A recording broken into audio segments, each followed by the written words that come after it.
طیبتن کشجرتن طیبہ کہ ایمان والے کی مثال ایسی ہے کہ وہ ایسا درخت ہے کہ جس کی جڑیں زمین میں ہیں اور اس کی شاخیں آسمانوں پر ہیں اور اس سے پھل 12 مہینے آتے ہیں. ایسے درخت اگا کر مرنا ہے. ہم اکیلے نہیں مریں گے. ہم مریں گے نا تو ایسے نہیں مریں گے کہ مر گیا مردود نہ فاتحہ نہ درود. تو کیسے مریں گے؟ کہ ہمارا جنازہ نہیں اٹھے گا. تو کیا اٹھے گا پھر؟ ہماری بارات اٹھے گی. کیا اٹھے گی بولو؟ ہاں بارات ہماری اٹھے گی. کہ جب حدیث میں آتا ہے کہ جب ایمان والا مرتا ہے اللہ 500 فرشتوں کو بھیجیں گے. 500 فرشتے بارات میں ہماری آئیں گے. ہر فرشتہ ہاتھ میں گلدستہ لے کر آئے گا. کیا لے کر آئے گا؟ اور ہر فرشتہ خوشخبری سنائے گا. یا ایتھا النفس المطمئنہ، او تھکنے والی روح تو بہت تھک کر آئی ہے. تو بہت تھکا ہے، کوئی مسئلہ نہیں. کیا مسئلہ ہے؟ کہ تیرا اللہ تیرا انتظار کر رہا ہے. ارجعی الی ربک راضیۃ مرضیہ. تو بہت تھکا ہے، تو نے بہت گشت کیے ہیں، تو نے لوگوں کی بہت کڑوی کسیلی سنی ہے، تو نے بہت گردہ اٹھایا ہے. کوئی مسئلہ نہیں، تیرا اللہ تیرا انتظار کر رہا ہے. پھر آسمان کے فرشتے یوں لکیر بنا دیں گے. ایک لائن یوں لگے گی، ایک لائن یوں لگے گی، اور بیچ میں سے اس دلہے کا جنازہ جائے گا. جب وہ دلہا اس کو دیکھے گا تو کہے گا عجلونی عجلونی، ارے بھائی جلدی لے چلو جلدی لے چلو. آسمان کے فرشتے اس کو جنت کا کفن پہنائیں گے اور اللہ آسمان کے فرشتے اس کو غسل دیں گے اور آسمان کے فرشتے ہمیں لے کر جائیں گے. لوگ روتے ہوں گے اور ہماری بارات جاتی ہوگی.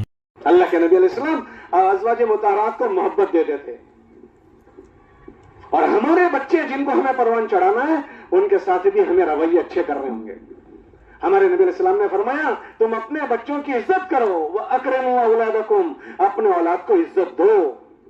ہمارے ایک بزرگ فرماتے تھے جب تمہارے جوتے کے بچے تمہاری سائز کے ہو جائیں تو سمجھ لو تمہارا بیٹا بیٹا نہیں ہے، وہ تمہارا دوست ہو گیا. اس کو دوست بنا کر تم سنبھال لو، ورنہ تمہارا. اللہ کے نبی علیہ السلام ازواج مطہرات کو محبت دیتے تھے، اور ہمارے بچے جن کو ہمیں پروان چڑھانا ہے ان کے ساتھ بھی ہمیں رویے اچھے کرنے ہوں گے. ہمارے نبی علیہ السلام نے فرمایا تم اپنے بچوں کی عزت کرو، وَأَكْرِمُوا أَوْلَادَكُمْ، اپنے اولاد کو عزت دو. ہمارے ایک بزرگ فرماتے تھے جب تمہارے جوتے کے بچے تمہاری سائز کے ہو جائیں تو سمجھ لو تمہارا بیٹا بیٹا نہیں ہے، وہ تمہارا دوست ہو گیا. اس کو دوست بنا کر تم سنبھال لو، ورنہ تمہارے. اپنی عورت کو اپنی فکروں میں شریک کرو. اللہ کے نبی علیہ السلام نے سب سے پہلے اپنی بیوی کو اپنی فکروں میں شریک کیا تھا. امی جان خدیجہ رضی اللہ تعالیٰ نے سب کو اپنا پیغام سنایا، اپنے فکروں میں اپنی گھر والے کو شریک کیا ہے. اس لیے یہ جو تم مسجدوں میں باتیں سنتے ہو، دین کی باتیں سنتے ہو، ان فکروں میں اپنی عورتوں کو شریک کرو. ان عورتوں کے ساتھ جھگڑے نہ کرو. یہ ہمارا سب سے پہلا رشتہ ہے. دنیا میں اللہ نے سب سے پہلے میاں بیوی کے رشتے کو بنایا، آدم اور حوا کو، اور سب سے آخری رشتہ جنت میں جس کے ساتھ جانا ہے وہ بیویاں ہیں. وہ جھگڑے کی چیز نہیں ہے. اس کو اپنی فکروں میں شریک کرنے کے لیے اس کے ساتھ رویے اچھے بناؤ. ہمارے نبی علیہ السلام نے فرمایا اپنی گھر والیوں کے ساتھ رویے اچھے بناؤ. معمولی بات ناموں سے جھگڑے کرتے رہتے ہیں، پوری زندگی کسیوں میں گزر جاتی ہے، کچ کچ میں گزر جاتی ہے. جب اس کی فکریں ہی ہمارے ساتھ نہیں جڑے گی، ہماری غیر حاضری میں وہ ہماری برائی اپنے بچوں سے کہے گی کہ تو دیکھا تیرے ابا کو کیسی کیسی باتیں کر رہا تھا. اس کے اور ہمارے بیچ میں نفرت ہو جائے گی. ہم لوگ ایک مرتبہ بھی امریکہ میں تھے ایک جگہ پر، تو وہاں ایک لڑکا ملا کہ میں اپنے باپ کا اکلوتا بیٹا ہوں، لیکن میرا جی چاہتا ہے میں اپنے باپ کا مرڈر کر دوں، میں اپنے آپ کو قتل کر دوں. میں نے کہا بھائی کیا بات ہو گئی؟ کہ میرا باپ جب گھر میں آتا ہے وحشی بن کر آتا ہے، میری ماں سے جھگڑتا ہی رہتا ہے. اس لیے ہمارے بچے چھوٹے چھوٹے دیکھتے ہیں، کچھ بولیں گے نہیں، ہماری نفرت ان کے دلوں میں آ جائے گی. اس لیے گھر والیوں کے ساتھ جھگڑے نہ کریں اور ان کو محبت دیں، محبت سے ان کے ساتھ پیش آئیں. حضور علیہ السلام ان کو محبت دیتے تھے. ہم محبت دیں. محبت کا مطلب یہ نہیں ہے کہ ان کو ہوٹلوں میں لے کر جائیں، ان کو بازاروں میں لے کر جائیں. یہ محبت نہیں ہے. یہ تو ہم نے اپنی عورتوں کو ضائع کر دیا ہے. عورتوں کو اللہ نے گھر میں رکھنے کے لیے بنایا ہے.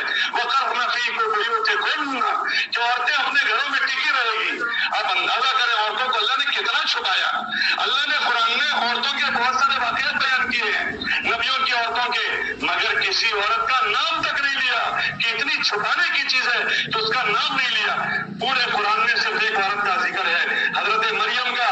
وہ بھی ایک وجہ سے کہ نصرانی لوگوں نے یہ کہا کہ عیسیٰ علیہ السلام اللہ کے بیٹے ہیں، تو اللہ نے اسی وضاحت فرمائی کہ عیسیٰ اللہ کے بیٹے نہیں ہیں، وہ مریم کے بیٹے ہیں، کیونکہ ان کے ابا نہیں تھے. ان کے علاوہ کسی عورت کا نام نہیں لیا، کہ نام بھی چھپانے کی چیز ہے. ہمارے حضرت فرماتے ہیں عورت کے کپڑے